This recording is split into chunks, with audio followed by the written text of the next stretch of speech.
We're happy and we're singing and we're colored. Give me a high five. Man, this was the greatest fucking Like, song. y'all know this? Y'all know that song? Back in the day, this was the hottest song ever. Back It was in the day. fire. Fucking LV was sweating his ass off. Yo, I was always confused about that part. Like, why is he sweating? I used to remember watching the video. The camera is right here, right? The camera's right here on this nigga's face, and he's singing his heart out. But I'm like, why is he sweating? Where is he? Like, where's his physical location? Is it hot in there? Get this man a fan. Like, which one is more puzzling to you? LV just sweating for no reason, or my man singing next to the trash can and want to be a baller? Like, why is he standing next to the dumpster? Want to be a baller? His whole scene. I guess he was trash. Nah, man, the hook was hot. I guess he was singing. The whole song is about shit that he wanted to be. So I guess him standing next to the trash can was him being who he is. Everything, the whole song is about shit that he wants to accomplish, things that he looks forward in the future in himself. But those two are the most puzzling video scenes that I think I've ever seen. It's like, well, why is he sweating? I can kind of give myself an explanation for why he by the trash. No, you can't. I have no idea why that man is sweating. Nah, no fam. idea. Coolio ain't sweating. All right, but if you're directing this, We gotta talk about this after we gotta get this on the show. No, it's recorded now. Oh, it is all right. If you're being the director of a video, and like it's your job to say, hey, okay, this angle is hot, this background is hot. We're by a literally a big ass dumpster. So I don't understand how, everybody gave that the thumbs up. But it had to be some type of message with that man being next to that dumpster, and it's no other like objects or props in the shot. It's just him in the dumpster. The dumpster represented everybody else in the club getting money. It's a strip club scene. That's what I'm saying, bro. He was a bum. He by the dumpster. He was fucking trash. This is the only way you can explain it. He was trash. All right. Are you ready? Yeah. A one, a two, a 1, 2, 3. As I walk through the valley of the shadow of death, I take a look at my life and realize there's nothing left. Cause I've been blasting and laughing so long that even my mama thinks that my mind is gone. But I ain't never crossed a man that didn't deserve it. Be treated like a punk, that's unheard of. You better watch how you're talking and where you're walking, or you and your homies could be linked in chalk. All right. I really hate the trip, but I gotta loke. Hey. I ain't gonna lie. I don't know this fucking song. I'm reading the lyrics, and as I'm reading the lyrics, I realize I don't know the melody. So, but as I walk through the valleys of the shadow of death, I know that part. Normally, I will stop after even my mama thinks that my mind is gone, and then I never knew that shit. As popular as that song is, I never really knew that verse that well. That was the shit though, man. We definitely want to start. The hook was more lady than the actual verse. Been spending most our lives living in the gangster's paradise. The beat was hard. Everything about that was hard, man. That whole song was hard. Nah, the second verse was hard. Money and the power, power and the fame. Ain't got Minute it after minute, hour after hour, Everybody's looking, but no nothing's ever what's going on in the kitchen. But ain't nobody looking. Don't nobody know that. Yo, I'll give you $100 if you can recite that shit flawlessly, bro. I give you $100. I'm lying. I ain't gonna give you no $100. I guess they can't. I guess they won't. I guess they front. I guess my life is out of luck, fool. Been spending most our lives living in a gangster's paradise. Now, I ain't trying to disrespect Coolio name, but other than Gangster's Paradise, Fantastic Voyage. Fantastic Voyage.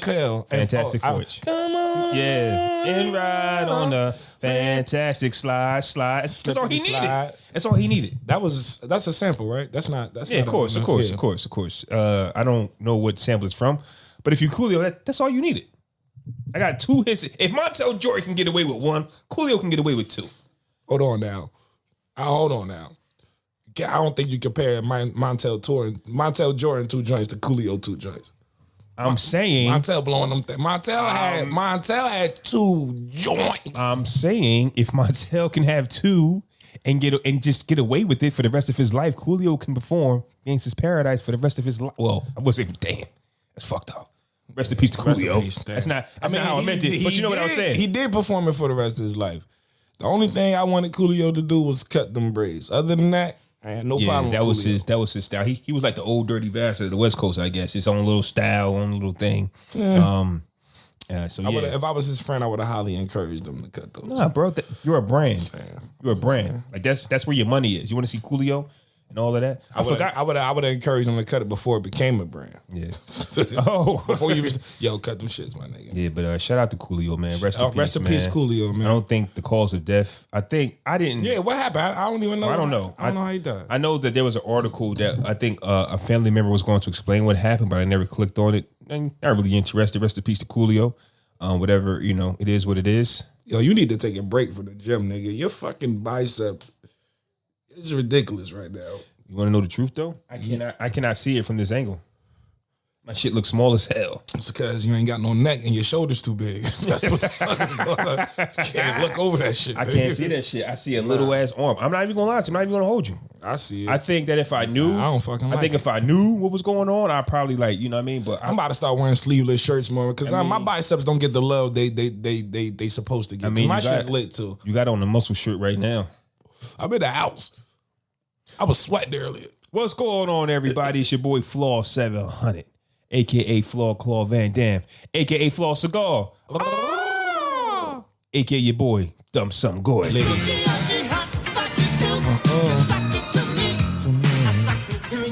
Yeah, man, everybody, you know what it is. You know who it is. You know what I do. You know where I go. It's your boy Fresco. You know what it is. Fresco, let's go. Foot on the pedal. All gas, no brakes. Holla at your boy. Follow me on Twitter and Instagram. Fresco Fame. You dig? And I'll be honest with y'all. This is episode 200. There's no fireworks. I ain't even peep. There's nothing happening. This might be the driest milestone episode. Yeah, this might be the driest milestone episode of all times. You know what? We're just here to pod, fam. But 200 is a big number, man. Give me that, man. 200 is big, fam. 200 is a lot of episodes. I did not like 200. This nigga. But we made it to 200. 200 is a fucking lot. That's crazy. I think when it comes to, we could talk about our journey in podcasting, fam. I think that for me, I could honestly say the disconnect for me was, bro, I was just so passionate. I just was so passionate about this podcast. I just wanted to pod by any means. Like this is podcasting was my getaway. And it was just like, if I'm gonna deal with life, at least I got the pod. Yeah, I felt like that too. I don't think you podcasting was your getaway. At times I enjoy, I really, especially when we was at Starbucks, it was lit. Like even before that, when we was in your pop's basement, it was lit. But when life started getting heavy, that's when everything else just kind of felt like I don't got the energy to do that. Like I want to, but I just don't got the time. That definitely was a difference between us because the harder life got, the more I wanted to pod. Because I needed that hour or two to just get away from things. Like situations was happening with me, and it was just like, as long as I got the pod, and that's my thing now. As long as I got the podcast, as long as I got the gym, you know what I mean. As long I was mad at you last week. I was like, shit, man, I was ready. Hey, I know, I know. But then I get it. You know, I ain't tripped. Then we kicked it the next day at the family color thing cookout. Yeah, but yeah, like I enjoyed it. 200 fucking episodes. But it was more so like when, like, say the days we set the record was Sundays. Like if I'm busy leading up to it, then it's like, bro, I don't have the energy to do it. Like I'm tired. Like I like doing the podcast when my days are light and I'm kind of not doing as much. When I'm running around and I got things like on my schedule to do and the podcast on my schedule to do also, it feels more like going to work than something I'm doing in my free time and enjoying. No, I agree, because sometimes the pod could seem like, I get anxiety sometimes when I don't feel like, I'll be honest, sometimes I don't feel like we ready. And I don't want to record trash, even though we probably never did. We probably shooting like at a 90% right now. There might have been an episode probably early on where the episode didn't pan out the way we might have wanted it to, but we normally hit it out the park, whether we got topics or we don't. I cannot remember an episode that wasn't good. Good conversation. Yeah, I agree. But sometimes I say to myself, damn, we ain't even talk about what we want to talk about. It's like, we ain't got nothing. Right. And the anxiety of putting out something horrible when technically we really don't. So that's just me. So I definitely get it. It's where it's just like, did we really put our all into coming up with the episode and having those guests all the time? That was a lot of anxiety because you just didn't know how they would be on the mic. It could be a hit or miss either way. There was a couple of people and I was like, really, bro? Like you like who? Corny. I said what's the nigga name, man? What's Nightcrawler? Nightwing? What the hell is that? Nightcrawler? We had a nigga named Nightcrawler? The dark-skinned dude, he was from New Brunswick. He was with the homie Cyril and the Let's Roll Records. This is back at the crib when you were staying in Hamilton on Johnson. We was up in the attic. Was he trash? Yeah. And then also I don't like. Also, it bothered me. And he was another one, and it happened a couple of times when you have guests and they don't post your shit, bro. Yeah, Wait a minute. Yeah, that's how it works. Like, we helping you. Hey, spread the love. It's Post a that two-way thing. street. You got an audience. We got an audience. We cross referencing audiences here. You know what I'm saying? Maybe we can get one or two of yours. You get one or two of ours. Yeah. That's how it's supposed to go. Mm-hmm. But yeah. Hope he's still doing this thing though, but I did not like that episode. Yeah. So once again, happy 200 episode to the podcast, brothers. And we're going to start this episode off a little bit different.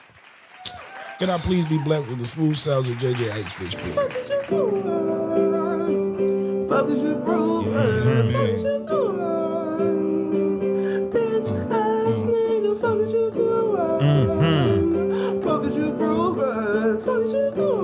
The fuck are you talking about? What the fuck are you talking about? Podcast Brothers, episode 200 from your favorite guy, Fresco. This fuck is you doing is it's touchy. It's a real touchy topic. You know what I'm saying? It's a real sensitive topic when you look at it in depth. But I'm gonna need Marquis Jackson to come front and center, please. If you don't know who Marquis Jackson is, Marquis Jackson is who I like to call 25 Cent. He's the son of 50 Cent. He's the son of 50 Cent, who we all know to be one of the biggest gangster rappers, or just rappers, period, turned TV mogul. Entrepreneur for sure. Entrepreneur for sure, from the giddy up. Now, a person such as myself, I'm not sure about the rest of you. I'm a big 50 Cent fan. I've been following 50's career since the beginning. He's one of my top 5 entertainers or celebrities that I would like to meet. Shaq is another one. And I'll fill out the rest another time. But those are two of the guys I would really like to meet. 50 and his son have had turmoil in their relationship since Marquis is a young man. Currently, Marquis was recently doing an interview, and he was talking to a gentleman that was interviewing him via Instagram Live, and he was asking, Marquis was telling a guy, I get $6,700 a month. If you were given $6,700 a month to restart your life with, would you be able to do it? The dude was like, hell yeah. Mm-hmm. Yeah, I could. Hey, listen, bro. I don't understand. I could try to understand how a kid in your position with a father and that you have could feel like you see him doing this, that, and the third, or I got to get more than that. You know, I get that from that perspective. But now you coming down to people on a normal level, right? You want to have this conversation with Diddy's son, with Jay-Z's daughter. My dad only give me $6,700 a month. And they'll be like, what? I can't believe it. If my dad gave me $6,700 a month, I'd run away. Or whatever the fuck the case may be when rich kids don't get what they want. But now you coming to us on social media. You gonna come to us and say, could you start your life over with $6,700 a month? Let me tell you something. You want...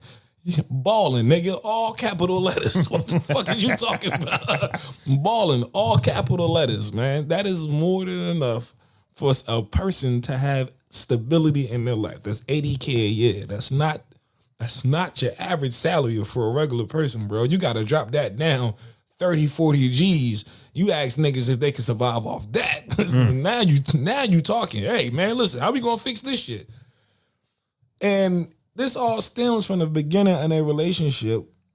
I don't know what happened between 50 and his son's mom. They ain't got a good relationship. She gets into the boy's ear, and it's just all hell from there. So it became to the point where 50 stopped associating himself with his son, stopped speaking to him. I mean, a man can only take but so much. I'm not sure how far I would go with that scenario, but we talking about 50 here. We know he's not the guy you really fuck with scenarios with being at odds with him, even with his own son.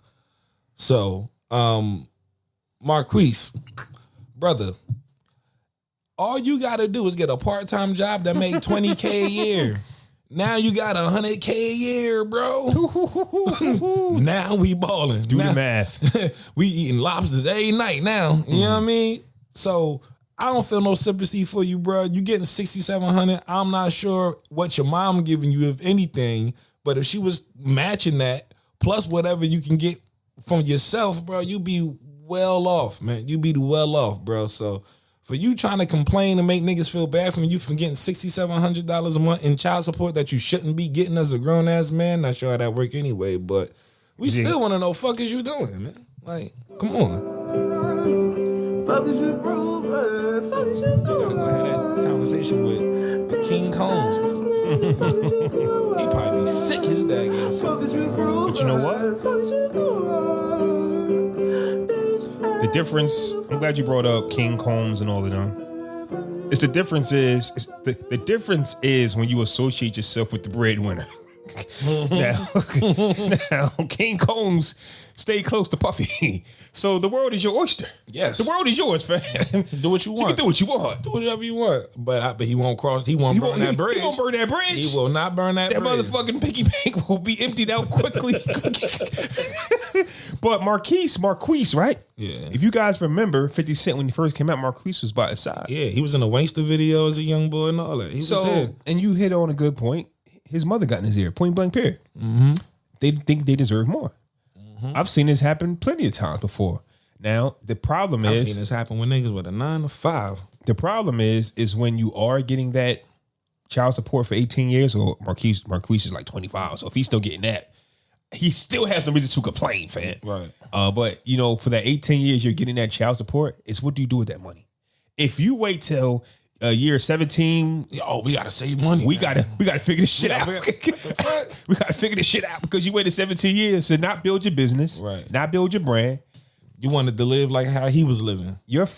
I get it. You can be manipulated by your mother. I get that. That does not take away from your entrepreneurial spirit, right? If you're half your father, so let's just not say you just have the ignorant side because we know 50's ignorant. Yeah. So, son, let's not just say you only have the ignorant side. You might have the hustling spirit. Where is that? Not only that, but had that been a good relationship and you actually maybe, I'm not saying that he didn't, but let's just run with the notion that the mom got in his ear and he's running with whatever he told her and that became, you know what I'm saying, the thing. If that don't happen, you form your own relationship, you want power. You want power. Yeah. You want BMF. Yeah. Now you rolling. Mm-hmm. Now we ain't talking about 6,700. Now you got your own job. You probably got your own agent, and you'll probably get casted maybe for things outside of what your father's producing based on how you good you are. I hear you on that part, but if I'm half my father, once again, we know how ignorant 50 is. Yeah. Some things just hit personal. 50 is the type of person that when something is personal, he holds on to it. And the same thing could be for Marquis. Mm-hmm. So when you take two of the same, you can just have two stubborn people. I don't know, man. Is that hereditary or is that circumstance? Something. I'm saying he's not. I don't put it like this. I don't know what he's taking from his father besides the bullheaded attitude. That's what I'm saying. Right. You didn't take the hustling mentality. You didn't take nothing from your father except I don't like this guy, and I'm gonna continue not to like him. I mean, that's all they do. Have you seen Marcus Jordan play basketball? Michael Jordan's son. Stinks. Michael Jordan's son. Yes, but but whose side do you always see him on? Is he saying "fuck my dad"? No, nah. That's what I'm saying. Have you heard King Cole's raps? He's just as bad as his daddy. Yeah, but did you hear him say? He's the exact same thing, which is it's the same even thing. bad. Like, that's what I'm saying. Like, of course, your kids aren't going to be as good as you, right? But you don't bite the hand that feeds you. That's all I'm saying. And that does have something to do with the mom.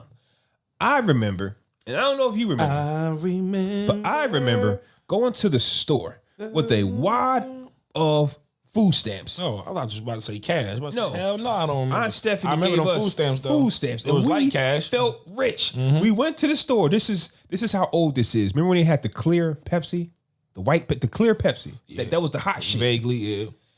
We bought a 2-liter thing of Pepsi and a bunch of cakes. We was rich. Can't buy no hot food with food stamps. We couldn't buy no hot food, so we bought just snacks. Just snacks, nigga. We was living. Yeah. But I get it. When you're rich, 7,000. Remember Latrell Sprewell when he turned down his contract extension? I can't feed my kids with $10 million. Us regular folks, we looked at that and said, "What the fuck are you doing?" And what they give him? It gave him nothing. He was out the league after that. Never came back. He opened up a rim shop. He had to go to work. He had to punch it. But now Marquis, like I said, if you're having this conversation with King Combs, if you're having this conversation with DJ Khaled's sons, if you're having this Angela Simmons, yeah, runs kids. What's his name? Jojo. If you're having the conversations with them, they are Romeo. Look at Romeo. Yeah. Him, like Master P and the mom went through a nasty divorce. Romeo ain't never say, Dad, what the fuck you? No. Hey, Mom, you tripping, Mom? Hey, that's y'all, man. That's y'all shit. That's y'all shit. Me and Dad cool. Me and Dad Mom cool. Why? Because Dad is the bankroll. Now, if he ever disrespected Percy. Now, I'm sure there's disagreements within those relationships, right? But still, like, I know, like, as a dad, I know I piss my son off sometimes, and I'll allow him space to express himself as long as it ain't, you know what I'm saying, disrespectful.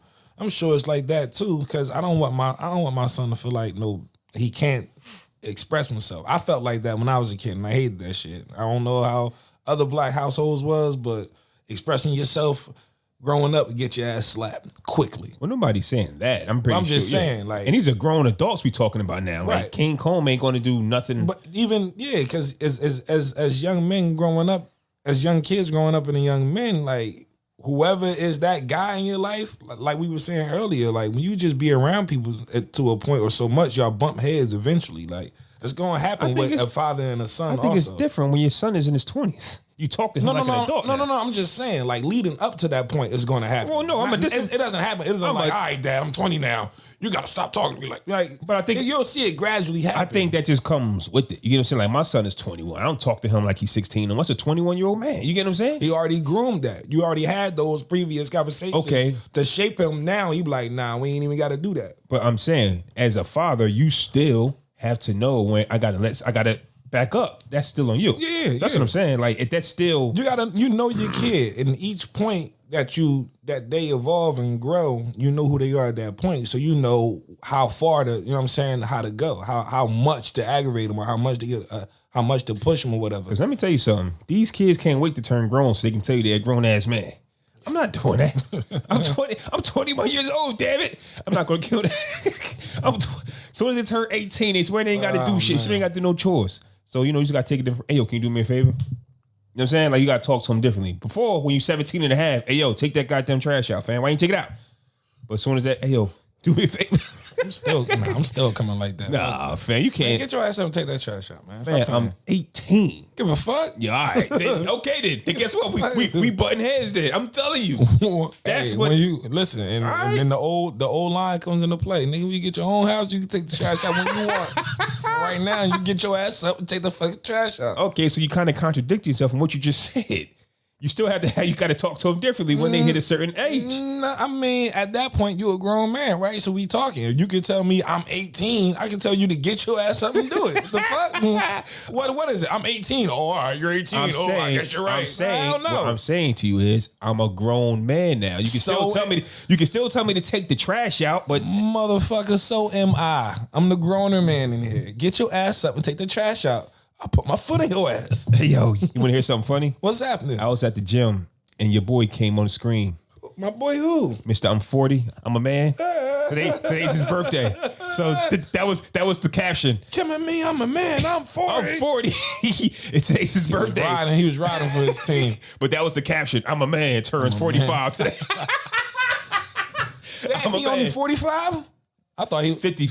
That might have been a while ago. Well, I thought he was 45 back then. No, he's 40. No, he was 40. Oh, he was 40 back then. Come at me, I'm 40. Yeah, he got to be at least 50, bro. He's something. But he got to be at least 56. But the caption said, I'm a man birthday. Number. I'm a man birthday.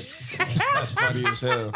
That's hilarious. I'm a man. That's one of the most hilarious post-game interviews ever. Real quick, speaking of my son, when we left you guys, we were headed to a celebration to celebrate 21 years of life. And we did that. We turned up. Beautiful night. Beautiful night. Happy birthday to my son again. You wrote all that down? No, I didn't. Write what down? Nah, fam. Sometimes I'm just good like that. 200 episodes, you would think I always have some improvement. You know? Okay. But I was shocked at what I saw at the party. Not at our Pacific party, but when we started to mingle with the strangers. What you see? Back that thing up. Because I dipped early. Yeah, you did. So let me tell you what happened. First off, Nakia and my cousin start cutting the rug when Beyonce came on. Right? Of course she did. So everybody's looking, either you was hating, you was loving it, but she was killing it, right? So then Juvenile Back That Thing came up. I assumed everybody knew the position. I assumed everybody knew what time it was. Okay. We didn't get that. Who didn't get it? We got a bunch of sorority girls, and they started doing this. No, I saw that. I was there. You was there for that part? Yeah, I saw that part. I've never seen that before in my life. Yeah. They started, Yeah. they started doing some shit with their heads, and it's in sequence. I said, this ain't it. This ain't what you're supposed to do. I don't know what sorority it was, but they definitely started stepping in the middle. They started stepping in the middle of Juvenile. Back that thing up. Yeah, they must. I don't know. I wasn't. I went to school in the South for a little bit, so I've seen it in parties down there during that time. But I've never, until that night, seen it publicly at a random spot. So in the South, they really do that? Like at the schools and shit, yeah. More like college parties, not like club. I'm not saying it doesn't matter what song, but they specifically did it to Juvenile Back That Ass Up. I don't know if the song matter or not. I mean, maybe they just be like, y'all, this it, let's hit it. Okay, that's where I disagree. I think that's what I'm trying to get at. I think Juvenile Back That Ass Up literally means basically do that shit on another song. On another song. That's what I'm saying. It wasn't the fact that they decided to do it. You can't do that. You can't step to Juvenile, back that ass up. They did it, and you ain't do shit about it. I was standing there. What was I supposed to do about it? I don't know. I was standing there shocked and You should have stopped them. Hey, stop this shit. I think you was telling me about a story that you had when you was down south, and they was stepping to something you had said. Yeah, it was my first college party ever. I was going to Shaw University down in Raleigh, North Carolina. College experience whatsoever. No, this is my second party, actually. I went to a lot of parties down there. But it was my second party. It was this club called The Warehouse. It wasn't far from the campus. I went with my homeboys. We in there like 8, 9 deep, whatever. We chilling. We having a good time. This kind of like all our first time going out since school started or whatever. And some niggas was familiar with the college life. Some wasn't. I wasn't. Next thing I know, all I hear is, whoop, whoop, and it's these big ass motherfucking niggas, bro. I mean, these niggas look like NFL linemen. And they doing the hell and you just gotta get the fuck out the way when they and they doing it in in a circle around a whole party, bro. You just gotta get the fuck out the way, cause why would you stand there when these big ass niggas is marching through? They clearly don't give a fuck that you standing there. They swinging their arms all wild. They kicking their feet. Like, why would you not get out the way? And if you don't get out the way, you seen Stomp the Yard, right? Yeah. When a nigga was walking through their line and they was doing their dance and he got in the middle and they roughed his ass up. No, I don't want that for myself. It's not that serious. Yeah. I'm going to get the fuck out the way. I'm going to talk shit about y'all as y'all bounce by. And I'm going to continue with the party. And that's what that was. But it was real different. And I was like, okay. Yeah. I had another bad scenario. I almost actually got into it one time. I wasn't aware of what I was doing, though. With the steppers? Yeah. It was the Alpha fraternity, I remember. They was having a rollout. And basically that was some new members was getting initiated. And it was this bridge that connected two campuses to the school and shit. And they were standing at the bridge and the one nigga lit a big ass Q-tip on fire, whatever. And he was like, you gotta walk around the whole campus. If you don't do it before this fire burns out, you may never pledge forever. And I'm in the crowd, right? And I go, forever! Right? Loud as shit. My boy Daryl turned, he slapped, he said, hey! He said, you better cut that shit out. They gonna kick your ass for that shit. I was like, oh, for real? And I looked up and everybody was looking at me and I was like, oh shit. I kind of just like sat down and shit. And I was like, all right, my bad. Those steppers don't play. I didn't realize everybody was looking at me neither. So I was like, oh shit, my bad. So I'm glad I did not interrupt them young ladies and tell them that they're doing it wrong. Because I think you could have bad. I think you could have took them. I think you could have took them. Yeah. So that was for some reason, even though that might have happened a few weeks ago, I just couldn't get it off my mind. Yeah. I got to talk about that on the pod. Have you guys, I'm pretty sure if you've been to college, you guys have experienced that. Depending on what school you've gone to. If you're going to an Ivy League school, that shit ain't happening. No? I don't know. Maybe HBCUs. So mainly. So those Kappas and stuff is like HB. They don't have them at all the colleges. Not Shows you what I know. Not all of them. Nah, I think majority of schools have fraternities and sororities, but not all of them are at all of the schools. I was about to say because most of the ones I've seen have been a bunch of white boys. Yeah, I mean that's like that's frat house shit, but again, like that's Ivy League shit where you pledge motherfucking Radakun Psi or some fucking goofy ass shit where your GPA is 4.9 and y'all all fucking play lacrosse and wear fucking cardigans with the big ass Y on it if you go to Yale and shit. Like that type of shit. Yeah. So Shout out to Yale though. Shout out to Yale, you know. I just want to bring that to everybody's attention. I've never experienced. I would definitely join a Southern. I wouldn't. If I went to Yale on scholarship, I would never join. I would never join one of them things, to be honest with you, because I just it's like I don't want to be in no military type environment where it's 5 o'clock, baby, get up, get on your feet, give me 1,000 push-ups. Like, bro, I don't understand. Fuck you, Big Brother Jones. Smack shit out you. I don't understand what you're actually preparing me for, fam. Like what are we doing? This is gonna help me get a job. This is gonna help me. I gotta do this for lifetime connections. Like what are we doing here? Like, I gotta jog at 4 a.m. naked. You gotta walk. What they do? You gotta jog. You gotta run around the building naked. You gotta haze somebody. You gotta do all these. I know it's more to it, but the stuff that they make you, and I'm only going off what I see on TV, but the stuff that they actually make you do, I'm just trying to see what are the benefits of it. I don't know, man. Me and them niggas definitely would have been fighting. I knew that shit was never for me. That's like in sports. I probably would never be that rookie that carries everybody's bag. Oh, say what? I can do that. I can do that. Fam. That's different. They be doing wild stuff like go to dinner and leave you with the tab. Like y'all niggas rich. You all right? Yeah, all right.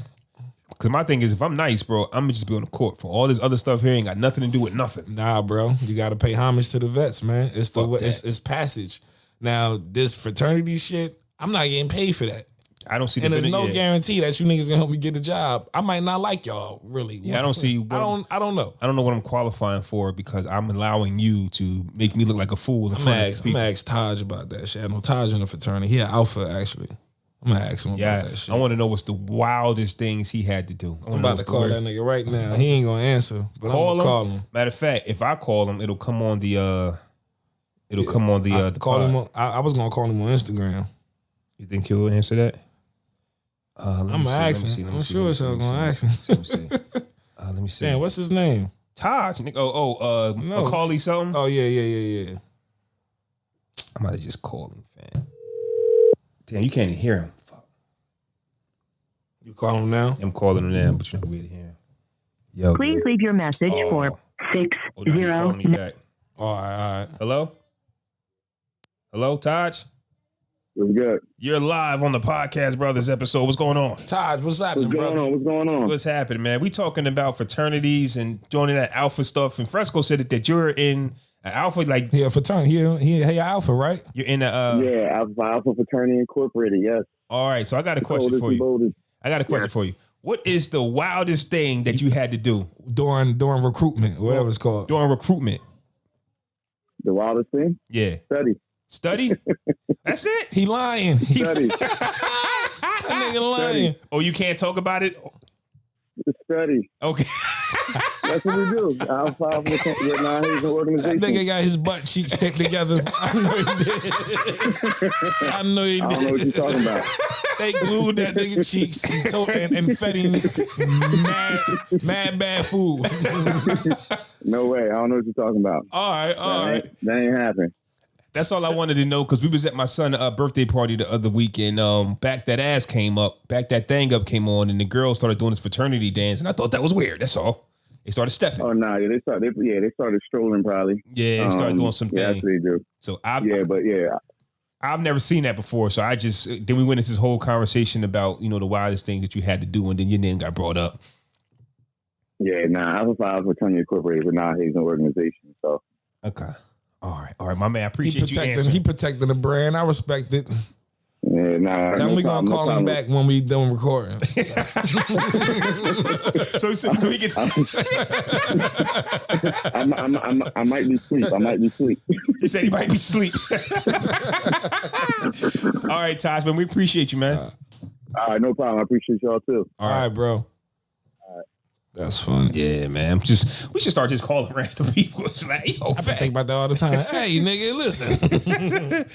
You gotta tell me Shout out live to on the Taj, podcast. man. I shouldn't have told him he was on the pod. He might have. Nah. That'd have been bad. Of course, that could have been bad. That disclaimer definitely needs to be out there all the time. Hey man, you live on the podcast, brothers podcast, right? What's going on?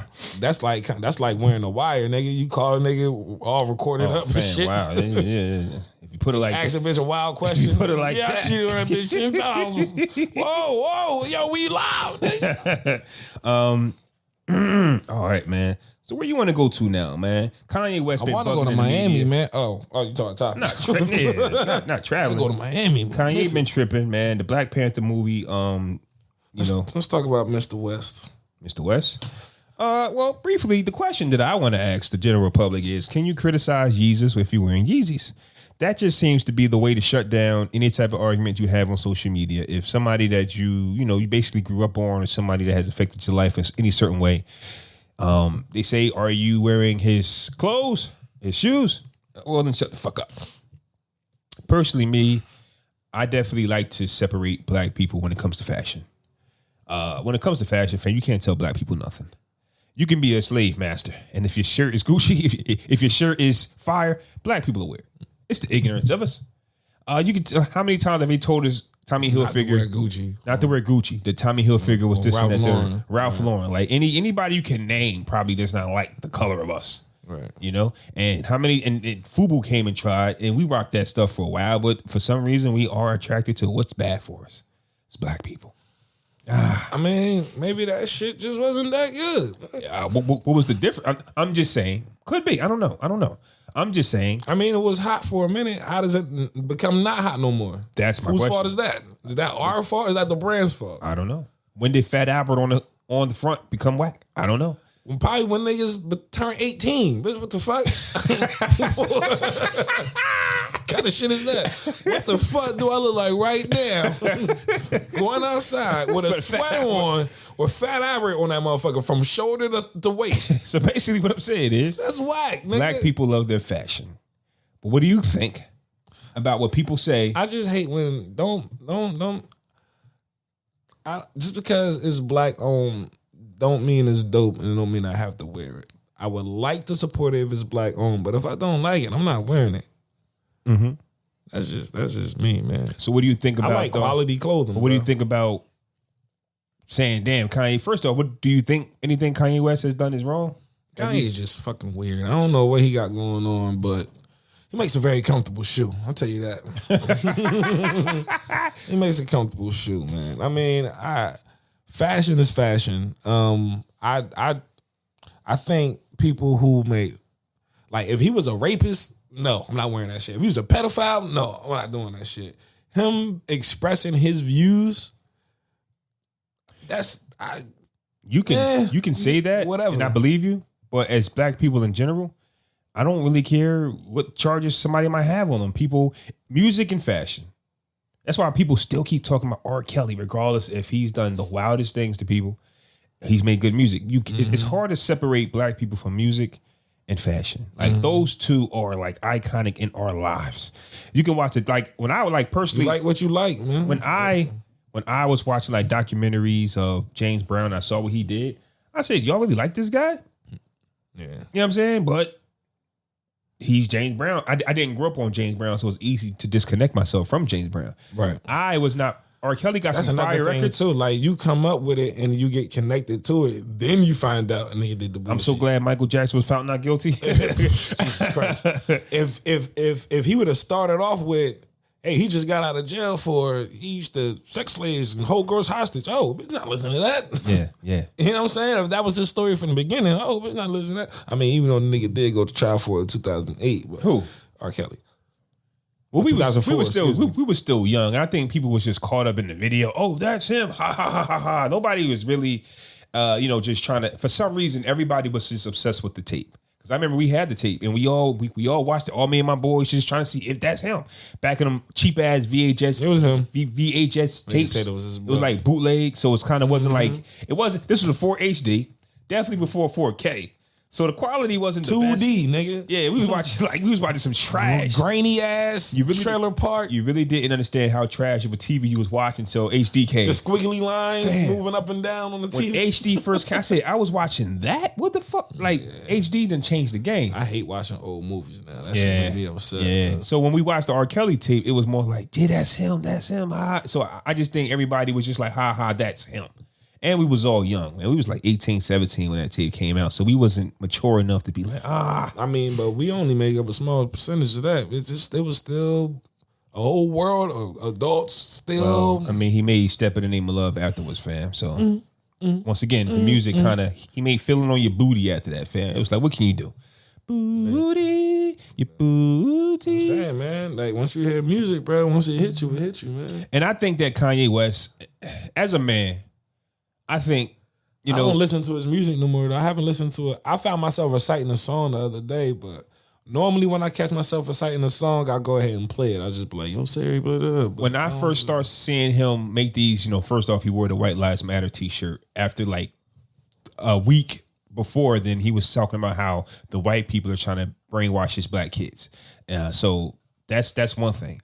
And I refuse to let the enemy teach my kids and all this good. And then you turn around the next week and say White Lives Matter with a t-shirt. But I get what he's doing because he's done this before, right? That whole running for president thing, that whole Trump make, this and the third. He became a billionaire when he really started doing that, really. You know what I'm saying? Like, remember before he was like, I'm broke.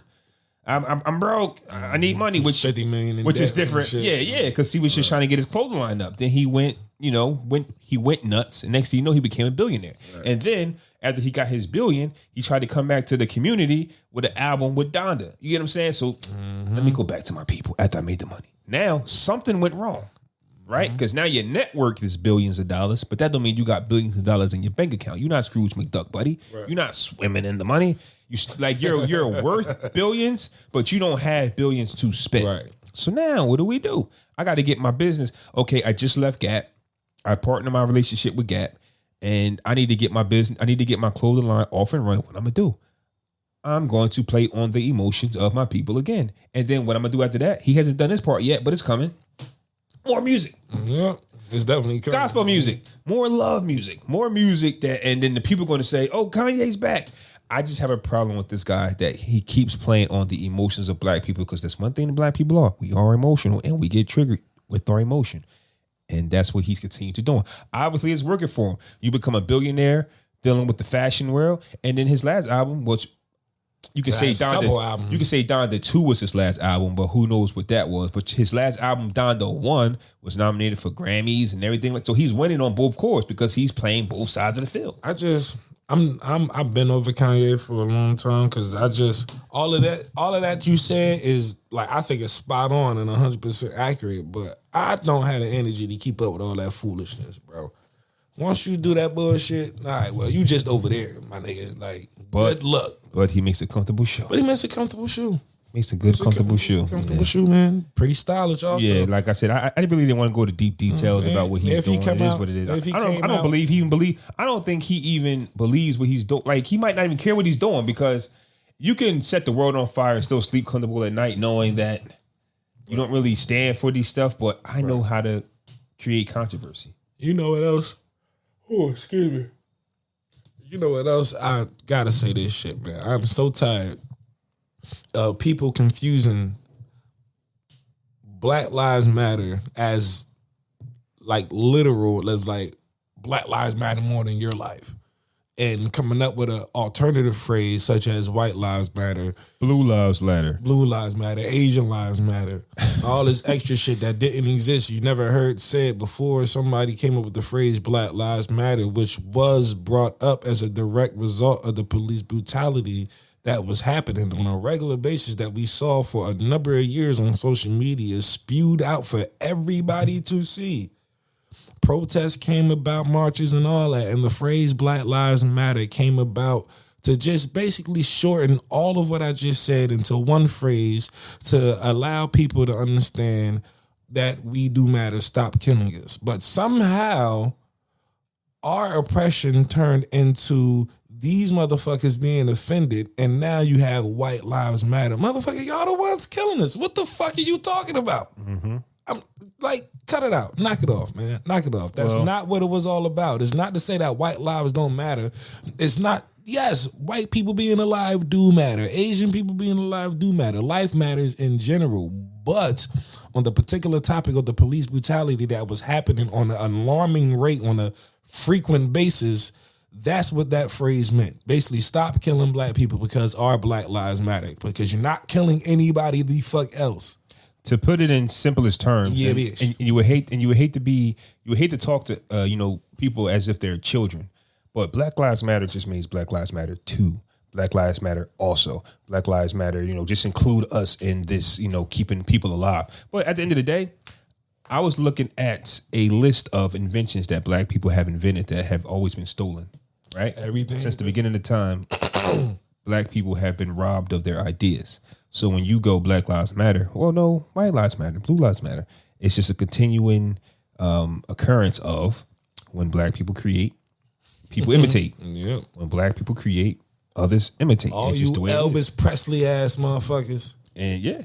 Like hip hop, like the culture. Like I can't remember who You said cover this. singing ass motherfuckers. I can't remember who said this, but hip hop is like $1 billion trillion business that Black people created. black and Spanish people created. Yeah.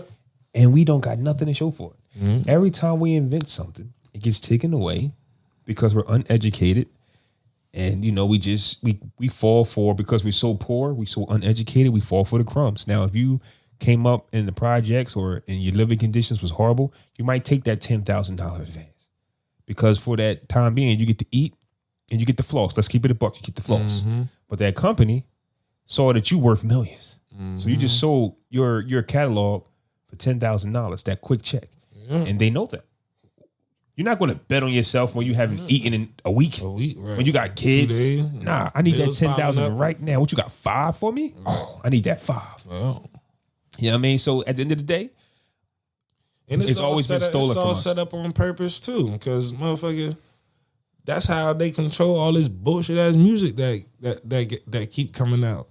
And all this glorifying, these motherfuckers really killing each other out here now. Mad rappers, period, getting murdered every other day. But all you hear in the music is murder, kill. So it's like to the point now, young niggas that want to be rappers, they hear what's being played and what's being glorified and what these girls like. What, nigga ain't picked up a pistol a day in his life, but what he about to get behind his microphone and talk about? It's been a snowball effect ever since SoundCloud took over. And I say that to say that it's easy for more people to get on. Mm-hmm. You used to be able to count on your hands who had a deal and who was actually out. Right. There's so you can't keep many rappers, and they're one-hit wonders. 99% of them. Shout out to Lil Baby, who just dropped a project today, which was yesterday. By the time you hear this, he's one of the guys that stand out. But majority of the other artists are one-hit wonders, so they make a catchy tune, and they're gone. And they're replaced. Like the turnover rate for an artist is huge. It's huge because these artists don't have personalities. They just are there because they make a nice tune and they're gone. Now, we're seeing a lot more deaths because you don't have to go through the process of becoming an artist. They're just putting anybody on from the gangs, from the streets, and the more people you put on, the more death you'll see. Mm-hmm. Somebody made a good point. Man, we had Biggie and Pac. That was it. And that drove us crazy for years. Right. That drove us crazy for years. Now, every time you pop up, there's rappers getting shot, murdered by, gang related situations, man. And it's happening at an alarming rate. And I think we losing control of it.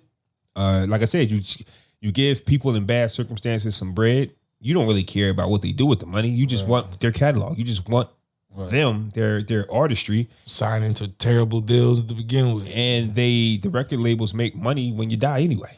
Yeah, I mean, they're not telling you to kill yourselves, but they're signing the ones that are high risk of actually being murdered.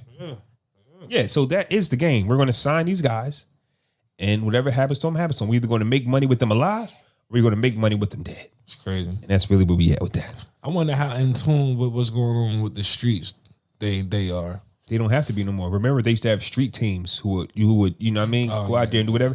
You don't have to do anything now because now you get you a SoundCloud song, or you can just put anything on Tidal. No, I'm talking about the labels. You don't have to do any of that no more. None of that exists no more.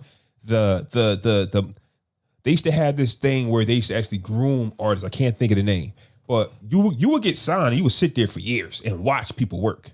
No. I'm not talking about no label. I'm just want to know in regards to signing the people that get signed, how in tune are they with what was going on in the streets? Do they strategically sign two rival rappers from the same neighborhood of Blood? I wouldn't say that. Do they see this guy online? They just signed this guy and they hear what he's talking about, and another label goes, "Oh, let me go see who he's talking about. Oh, this guy. Let me sign him so that this feud can generate revenue." That's a possibility. I wouldn't take it that far. I just would go back to SoundCloud. Because how do all these niggas end up with deals? Like, because I'm just saying, when you make a catchy tune, you're on. They don't care if you. A lot of niggas' music be trash, bro. Majority of that shit be to us. That drill music, all the shoot 'em shit, that should be garbage a lot. To us, but they're the ones getting signed. I mean, some of it do be fire. I ain't gonna lie. I hear some of it like, oh, that shit fire, nigga. I'm about to go pop a nigga right now. Or they could be on some, as soon as you talk that, shoot them up, bang, bang. Oh, that's fire. That's what everybody's talking about. Sign them. That could be it too. That's what I'm saying.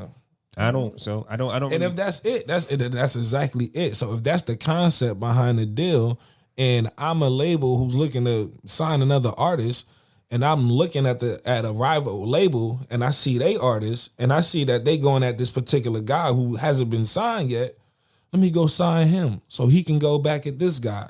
This is a popular guy. People, if somebody's dissing him, that might create some static, some revenue. That could be it. Speaking of going to war, Draymond punches Poole in the face. I mean, we've all seen the video, teammates. Now, I think I've seen the cause of the punch heard around the world. You read it, right? About what Poole was actually saying to Draymond, allegedly. I don't think it's confirmed. But the conversation I want to have, because teammates fight all the time and teammates trash talk all the time. If the outside world is coming down on you hard, as a teammate, do you leave that out of the trash talk, especially in practice? You know what I'm saying? Like, for example, the world against Kobe Bryant when he had that allegation going on. Mm-hmm. Trash talk is part of the game. You don't bring that up. Now, maybe that might have been too much, but I'm just giving you that as an example. But wait, that's apples and oranges. Okay, though. but wait. So because for Draymond Green, his stress, his issue came in last year's final where he was very terrible and everybody was getting on him. Poole used that as jokes at practice, meaning, oh, you're going to be broke in Sacramento next year. But that could actually be a reality because they've been talking about trading him for the last year because he wants a max. And the young boy coming to saying, oh, you're not about to be here. Like bringing reality to practice. There's some things that bother players. Mm-hmm. Trading you to the Sacramento Kings might be that. You're the Golden State Warriors. 73 wins one year. 4 championships. You're not winning in Sacramento. You're going to be miserable in Sacramento. So what I'm saying to you is, even though the Kobe Bryant scenario might have been a stretch, a reach, in anybody's real life, when the media is getting on them, do you bring that to practice as a teammate and use that as well? Because I can say, I mean, I don't know, man. It's hit or miss. I didn't agree with the punch though. I mean, I understand it because he did push him, and after you push somebody, it's pretty much a go. After first off, that push sent Poole back.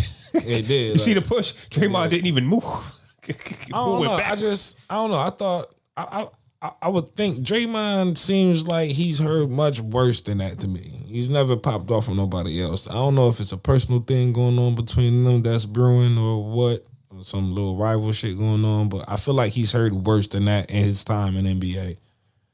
And he ain't pop off on nobody. You heard him argue a lot, but he ain't pop off on nobody. Okay, but I'm saying if you're the Golden State Warriors and you're playing the Lakers and Pat Bev goes, oh, you're going to be in Sacramento next year, that's different. If you're teammates, do you bring up the worst, the dirt? Like imagine LeBron. Remember the whole thing, Delonte West sleeping with his mom? Allegedly. Now, if you Jason Terry, allegedly that was what they claimed. You jumping off the cliff in comparison, though. But I'm saying whatever hits home for you. But that's what I'm saying. Jason Terry allegedly was trash talking LeBron in that 2011 finals and took him out the game.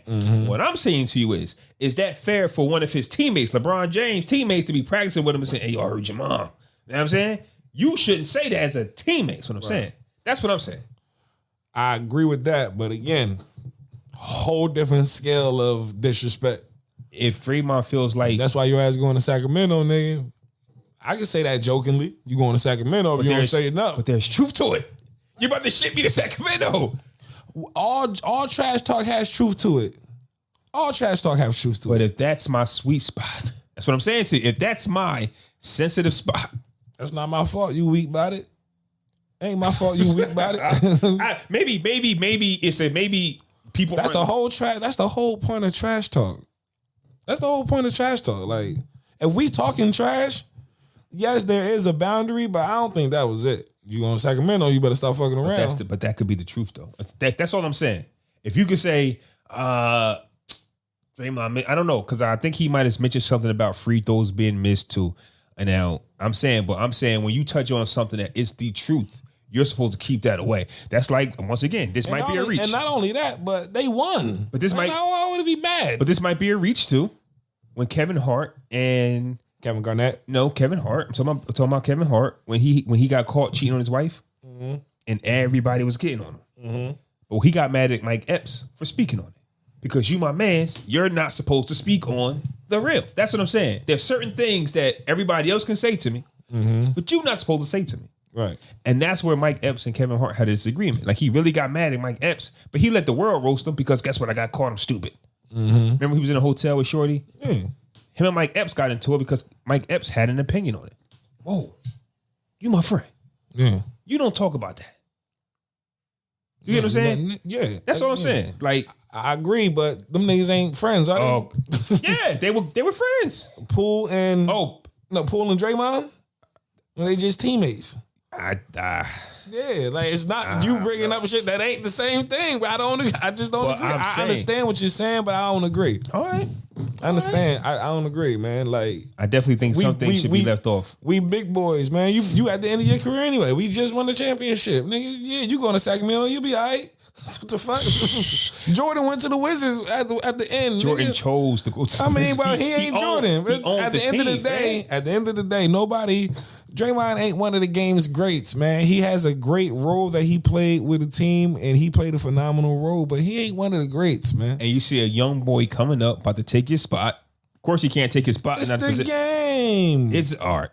It's the game. Now you bugging, fam. New young bull coming in, taking your spot. You gonna let him outplay you and talk trash to you? It's the game. Yeah, all right. He wouldn't be able to talk trash to you if he wasn't outplaying you. And if you was able to outplay him, we wouldn't be in this position. So just accept that you going to Sacramento. And what the fuck? Fam. Be happy you still in the league. If a man, be happy you won the chip last year, even though you played like trash. If a man, you should be thankful. If a man steps into your square and he's better than you at everything, you're gonna pop off. He's better than me.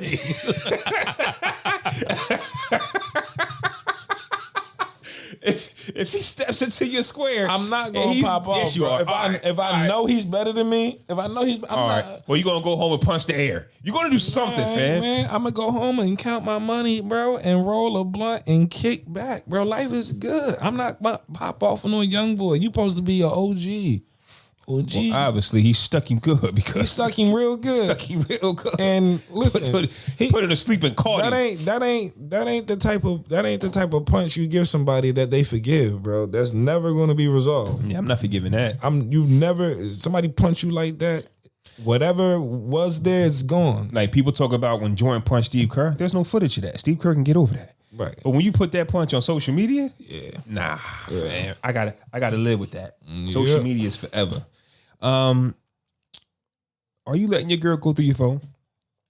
I know this is an age-old question, and to each his own. I hate this topic. I feel like it's so immature. But it's so immature. She asked, but the fuck for? Okay, but her asking, I think my problem is why are you asking? Yeah. I don't think that. Well, first off, let's put it on the table. Let's talk about the bullshit in the room, right? And I know that the women listen to this. Elephant in the room, man. No, it's the bullshit in the room. I said that on purpose. The women are going to call bullshit on this, right? Because they don't really care about the truth.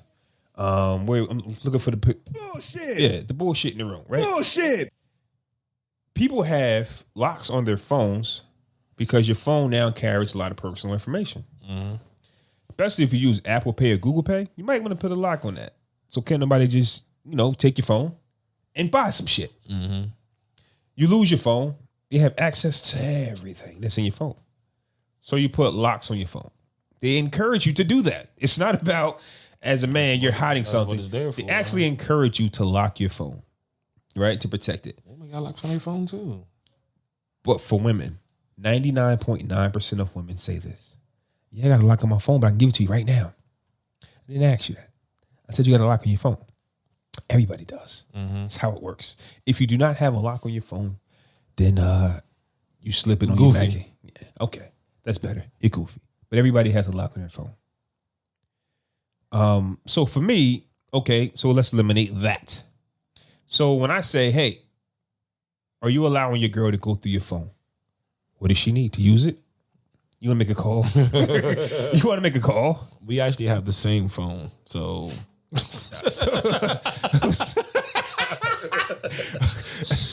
Okay, scenario is my phone just died. I got to make an emergency. Hey, go ahead, make your phone call. Yeah. It's a phone. That's what it is. First and foremost, you want to use the phone, right? Not go to your phone. Not go through your phone.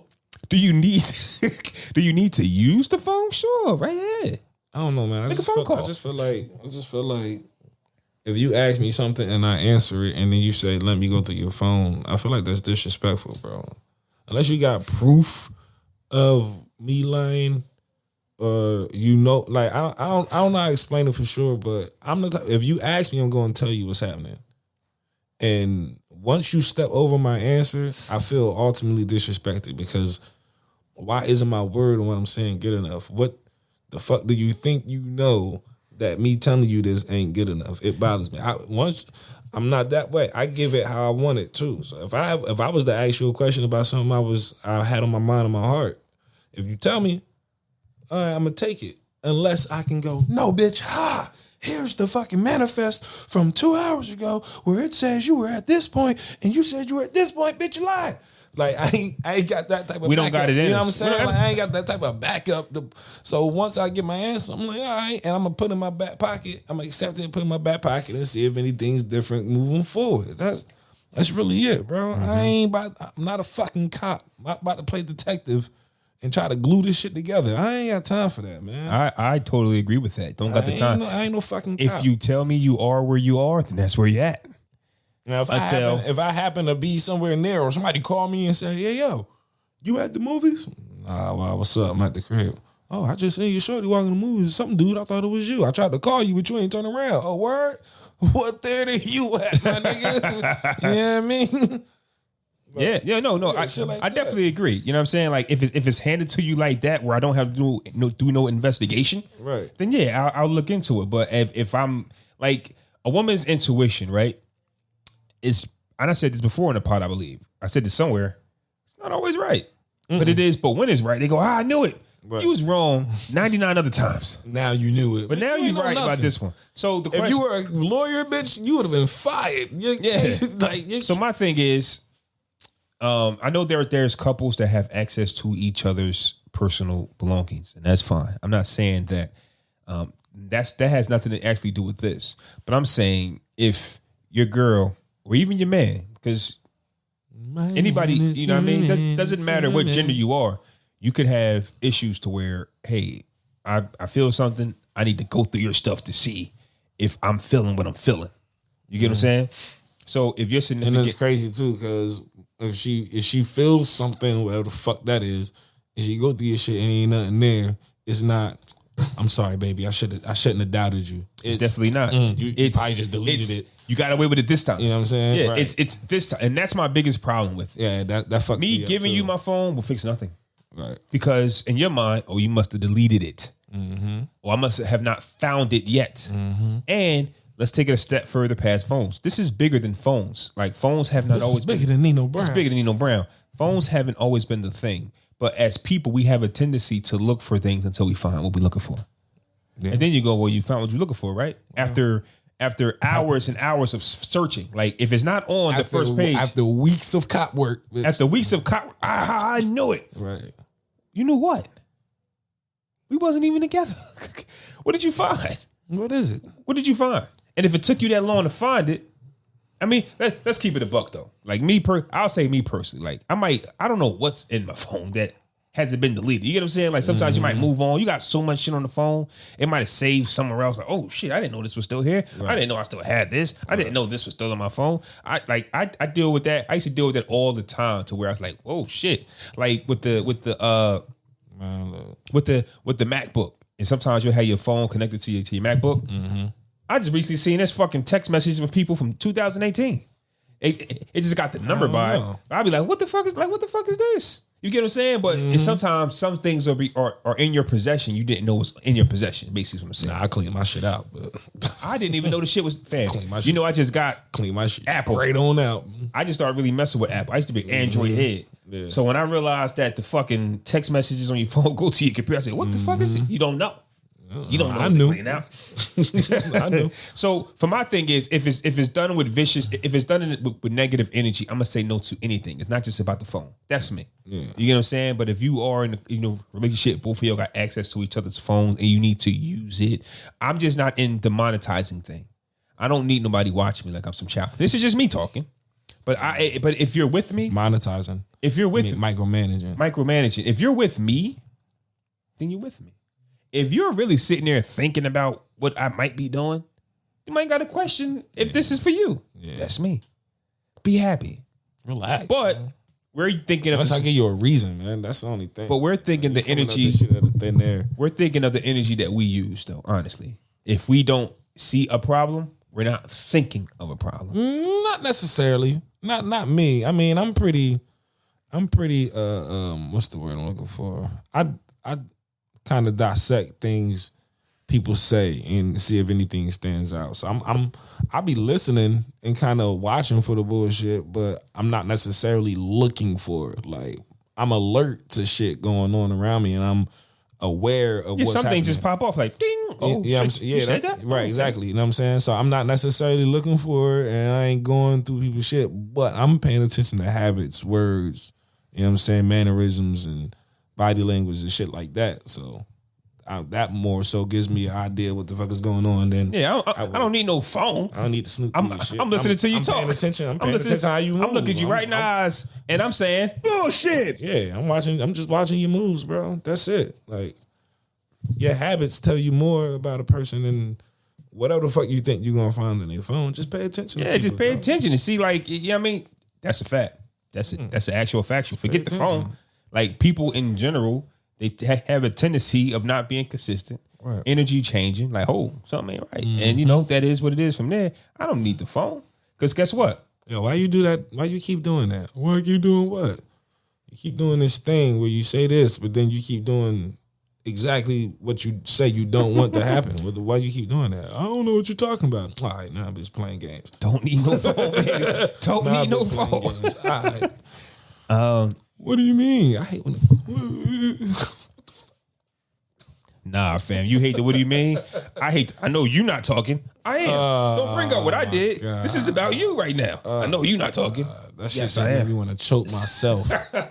I know you not talking. Nigga, I know you not talking. I know, yeah. And that's the crazy part is because it's just like completely negates the responsibility for what I said to you about yourself. Mm-hmm. I don't like that. Even when niggas do that shit too, like, oh, what about you? Like, no, man. In order for me to get what I'm looking for from you, I got to do something first, even though I'm the one bringing up this topic. Hey, you just did this. Yeah, whatever. I know you're not talking. Time out, pause. Let's handle you first. Because if you had a problem with what I was doing, you should have said something to me. That was 3 weeks ago. I forgot that shit even happened. You know what I'm saying? If you had a problem with it, you'd have brought it to me. And for me, the conversation actually is over for me after that. Because I realize you're not listening. Right. It's over. There's nothing to talk about after that. But now we done started an argument. And it's like, we're not going to get the resolve. What I like to do, man, what I try to do is when issues are brought forth to me, I try to address the issue without mixing my feelings or things that I'm not appreciative of, things that I don't like at that moment. That's not my moment. That's not my moment, bro. When you do that to people, you fuck up the communication. Now, unless you can combat that with something in recent time on the same topic, now you know what I'm saying? Now you got something.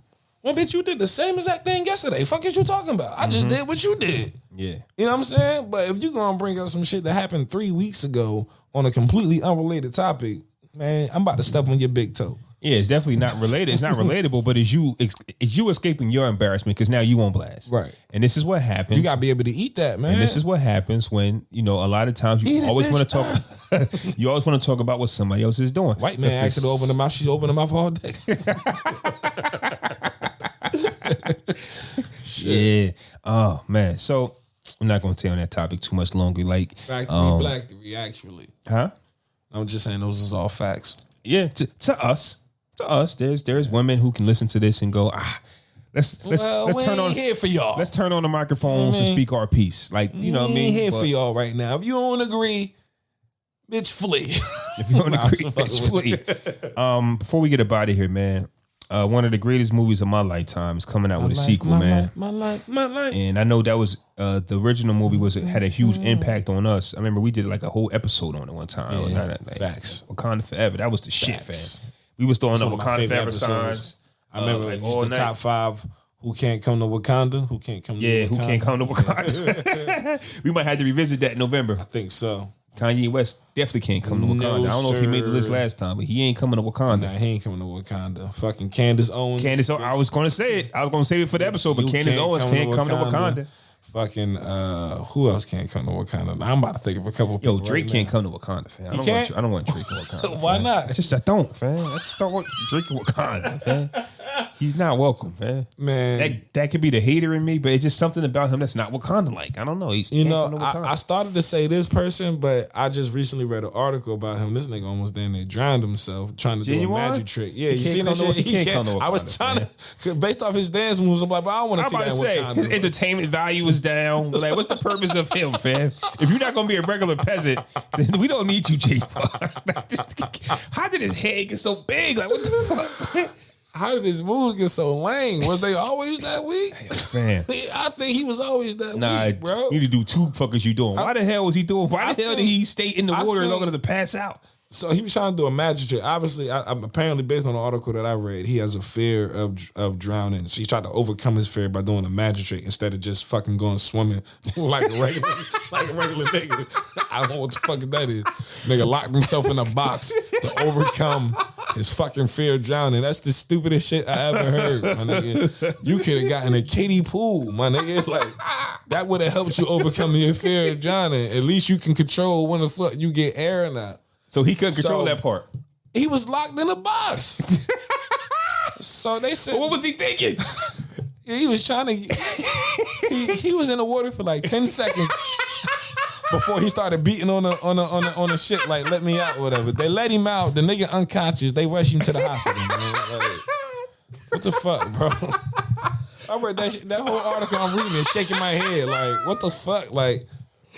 Bro, I'm scared of snakes. I'm not gonna lock myself in a fucking box with snakes. Like, what the fuck, man? That's just dumb, bro. That's just dumb as shit.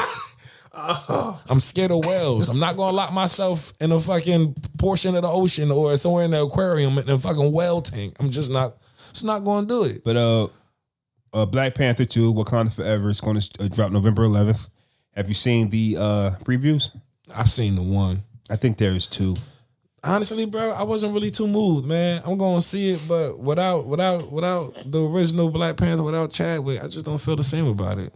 This has, for me, there hasn't been a movie or there hasn't been a music album. Because, you know, sometimes when you do the sequel or part 2 or your second album or whatever, you have to top it. Yeah. I don't have expectations for this movie. Because one was so good to me. Yeah. Everything about one. Like Kendrick, like we already know that PT, whatever they fucking name is, TDE. TDE ain't doing the They about soundtrack. to say TPD. Trenton Police Department? What the fuck? We already know that Kendrick and the boys ain't doing the soundtrack because Kendrick just dropped the album. I highly doubt they're doing the soundtrack. Like everything about the Black Panther was fire to me. The music, the movie, the message, the visuals, like everything. Like I really love that movie. This is sadder than Paul Walker and when they continue to do the Fast and Furious. Like they got that one mural of his face on the wall. I seen that shit. I was like, bro, fuck, man. Like it's not just the movie; it's real. Like that's like what the fuck, like, Bro, we was all Black Panthers, man, at that time. Like 2018, it was Wakanda Forever, everything, fam. Jesus facts. It was Wakanda Forever, everything. Oh no, I'm good. So, yeah, when it comes out, I'm gonna go see. I hope that we all have the same energy we had in 2018 because Black Panther. I think was it's our still gonna shit. be another $1 billion movie. It's going to be a huge movie. I think that's the first movie I saw like 3 times in the movie theater. And it's one of the movies from the original storyline before, you know what I'm saying, the end was the end game? No, it was Infinity War. No, Endgame. I'm sorry, Endgame. Endgame. It was Infinity War, then Endgame. Yeah. So and then this was Black Panther 1 storyline was before all of that happened, so it's still a part of that original little series, but whatever. So it should be good, man. I hope look it's good. forward to it. It's bittersweet because, like I said, the Black Panther, man. Right. It was huge. Like honestly, for me, no matter who it is, it's going to be a lackluster for me. Like, all right, They might surprise us because I really didn't know nothing about Black Panther. If you're a comic head, you might have known who this person was. I didn't know nothing about him. I didn't know nothing about Black Panther. But I really didn't Civil War, but I really wasn't like, oh, it's the Black Panther. Right. It wasn't until I actually went to the movie and was in awe. Right. So I'm going to say, hopefully when I go see part 2, I'm going to be in awe. When I leave the movie theater, I want to have the same effect. Like, yo, what did I just watch? I got to see that again. As long as the action is dope and the storyline is good. And the music is good. Yeah. I told you, man, you can't separate Black people from their music, fan. I think that movie just had everything. Let's hope that part 2 has everything, man. Continue that legacy, man. Episode 200. You got any shout outs, anything you want to say before we get up out of here? Happy Halloween to you niggas. I think we'll be back before Halloween, fam. I'm not sure. I got plans that weekend. We might not link up that week. I'm gonna be gone that whole weekend. Okay. Happy Halloween to you niggas. Yeah, like I said, nigga cut me off and shit. Like I don't know what I'm talking about. Happy Halloween to you niggas. Pick a dope costume. Take pictures. Don't eat too much candy. Matter of fact, don't eat no candy unless you bought it. Just fuck that. Fuck it. Yeah, man. That's it. All right, this was episode 200, the most laid back milestone episode Laid back of all times. It's your boy Flaw 700. That's Fresco. Deuces. We out.